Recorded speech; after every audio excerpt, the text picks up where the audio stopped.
Bienvenue à toi, je m'appelle Laurine, je suis coach mental et bien-être et tu écoutes en ce moment même la Boost Letter dans tes oreilles. C'est parti!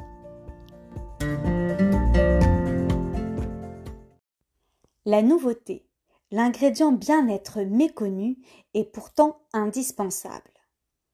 À quand remonte la dernière fois que tu as fait quelque chose pour la première fois? Oui, je sais, ma question est un peu tirée par les cheveux. Ensemble, décortiquons ton quotidien si tu le veux bien. Voici ce que j'imagine. Tu te réveilles avec un réveil, que ce soit ton téléphone ou tes merveilleux enfants, puis tu vis une succession d'actions dans un ordre plus ou moins identique chaque jour. Tu fais un tour aux toilettes, tu te laves, tu te brosses les dents, tu te fais couler un café ou infuser un thé, tu vas bosser en empruntant le même chemin, tu discutes avec les mêmes personnes, tu travailles plus ou moins intensément en effectuant des tâches similaires chaque jour. Le moment du lunch arrive et tu dégustes un repas que tu as vraisemblablement déjà savouré une fois durant les 7 jours qui viennent de s'écouler. L'après-midi passe, tu ressors victorieuse du combat contre le fameux coup de barre post-digestion et tu finis ta journée de boulot. Ce jour-là, c'est le jour du sport ou de l'activité extrascolaire de ton chouchou d'amour. Tout est bien orchestré, tu es à l'heure. Et le soir, soit tu t'écroules d'épuisement, soit tu t'installes confortablement devant un bon livre ou la dernière série Netflix du moment. Demain est un autre jour, ou pas vraiment. Nous sommes des êtres d'habitude. Nos habitudes nous sécurisent et nous permettent de libérer de la place mentale pour les imprévus et les opportunités, en d'autres mots, la nouveauté. Et c'est très bien comme ça. Si réellement tu laisses de la place à la nouveauté régulièrement. Tout ce qui te sort de tes habitudes représente une nouveauté pour ton cerveau. Toutes les nouveautés représentent un effort pour le cerveau puisqu'il ne sait pas encore comment réagir. Il va donc mobiliser de l'énergie pour s'adapter à cette nouvelle situation. Et si tu me suis depuis un certain temps, tu sais qu'une des fonctions principales du cerveau est l'économie d'énergie. Donc la nouveauté, il n'aime pas vraiment et il fera tout pour l'éviter. C'est exactement pour cela que tu as du mal à intégrer cette nouvelle habitude depuis des semaines et que tu as fini par laisser tomber parce que c'était trop compliqué. Ok, mais du coup, en quoi la nouveauté est bonne pour toi? À chaque fois que tu empruntes le chemin de la nouveauté, tu permets à ton cerveau de créer de nouvelles connexions neuronales. Super. Et à quoi ça te sert? Cette fameuse création de nouvelles connexions est appelée plasticité cérébrale. Plus ton cerveau est habitué à s'adapter à de nouvelles situations, plus tu boostes ta plasticité cérébrale. Et dans le quotidien, ça se ressent comment? Un esprit vif et réactif, un esprit solide, souple, flexible, une bonne mémoire, une bonne capacité de concentration, une bonne capacité d'attention, un esprit orienté solution, un cerveau qui reste jeune. Imagine un vélo neuf.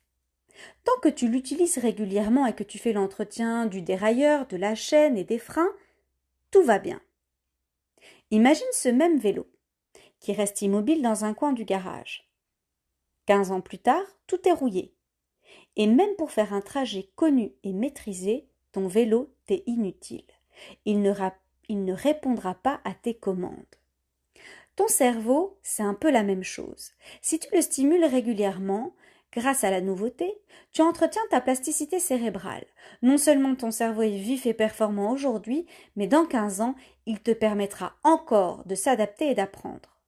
Les études ont prouvé qu'un cerveau jeune permettait de retarder les maladies neurodégénératives. Tu as déjà constaté dans ton entourage que certaines personnes deviennent moins vives, moins réactives ou oublient les choses de plus en plus facilement. Tu me diras, c'est la vieillesse. Et je te répondrai, oui, la vieillesse du cerveau. Alors à toi de jouer. Je te défie chaque semaine d'intégrer une nouveauté dans ton planning. Je t'entends d'ici. Chaque semaine, c'est énorme. Pas du tout. Une nouveauté n'est pas forcément une activité à sensation forte, un city trip ou un déménagement. Juste quelque chose que tu n'as pas l'habitude de faire et qui va un peu bousculer ton cerveau. Trop de nouveautés risquerait de te faire basculer en zone d'inconfort et ce n'est pas du tout le but. Voici quelques exemples très accessibles. Changer de côté du lit pour dormir, te brosser les dents avec l'autre main, changer de trajet pour aller travailler, tester un nouveau resto, écouter un nouveau style de musique, apprendre une nouvelle langue, dessiner ou peindre si tu ne le fais jamais, regarder un film en espagnol sous-titré français ou au contraire mettre les sous-titres en anglais, te lancer dans une nouvelle recette, oser porter une tenue ou des couleurs que tu ne mets jamais, tester de nouvelles pratiques dans l'intimité, réserver une nuit dans un décor insolite. PS, j'ai testé la roulotte tzigane, c'est parfait si tu as 20 ans et que tu mesures 1,50 m.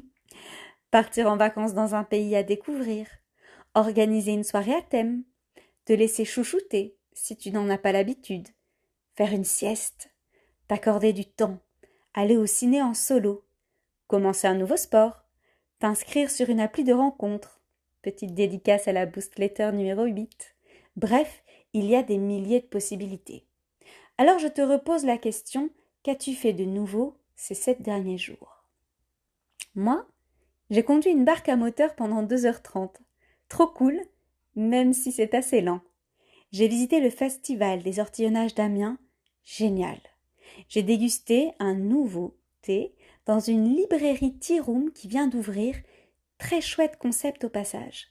J'ai mangé dans un resto éthiopien, leur fameuse injera. Excusez-moi pour la prononciation. Et j'ai respecté les limitations de vitesse sur l'autoroute. Ça compte, non?